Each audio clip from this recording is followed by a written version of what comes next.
The United States of America has declared a stark policy shift towards 3 West African countries which are battling Islamist insurgents and whose military governments have broken defense ties with France and turned towards Russia. The U.S. says it is looking forward to cooperating with Mali's allies, neighboring Burkina Faso and Niger, on shared security and economic interests. Here is our cover report.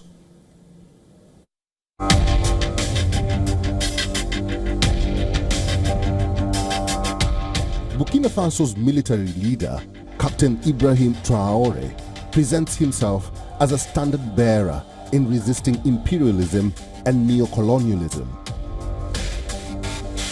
Through vigorous social media promotion, he has gained huge support for this stance and personal popularity among young people across the continent and beyond. The Trump administration has made plain that it is unconcerned by the regime's rejection of the European-style constitutional model of elected civilian governments.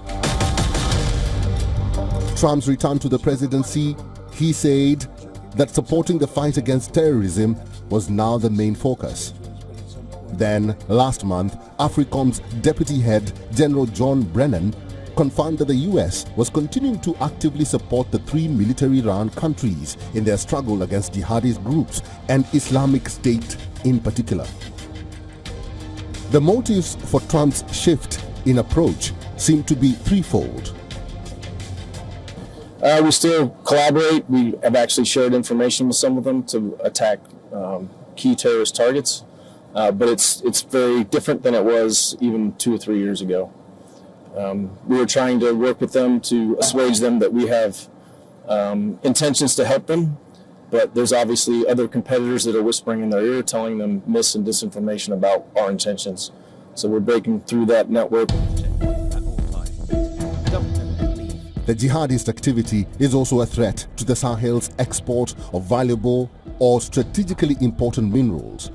The region is a major producer of gold, and Mali also produces lithium, a key ingredient in rechargeable batteries and also used in some medication.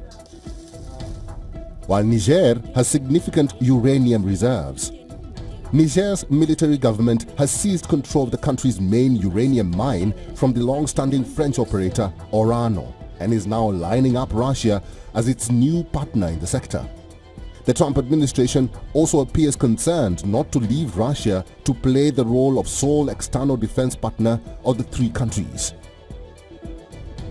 Yeah, there's Russians are in those 3 countries, and then there's online presence of different nations, contracted cyber actors from the private sector who are contracted by China, Russia to do malign activity in support of their own interests.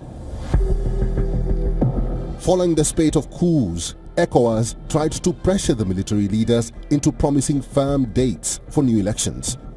But in response, Niger, Burkina Faso and Mali withdrew from the bloc last year, and they are now focused on building up their own confederation, the Alliance of the Sahel States. Because they are no longer members, ECOWAS has no responsibility for addressing their internal governance values, and this has freed its dozen remaining member states to themselves just to try to rebuild practical cooperation with the 3 countries in the fight against Islamist groups. This is a major priority for governments across the region at a time when militants have been infiltrating over the borders to stage attacks or hide in the north of countries such as Benin, Nigeria and Togo, Ghana and Ivory Coast.